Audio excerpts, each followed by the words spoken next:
এক ছিল ছোট্ট মেয়ে, নাম তার টুনি। টুনি খুব দুষ্টু, কিন্তু মনটা ছিল একদম সোনার মতো ভালো।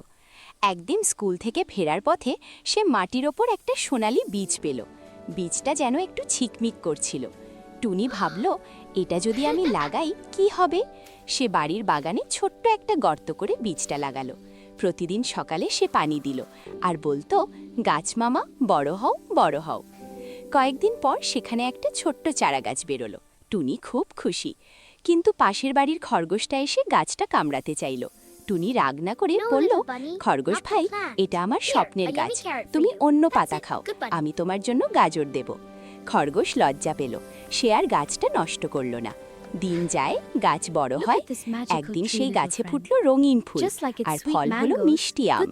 টুনি বুঝল, ভালোবাসা আর যত্ন দিলে ছোট জিনিসও বড় হয়ে ওঠে।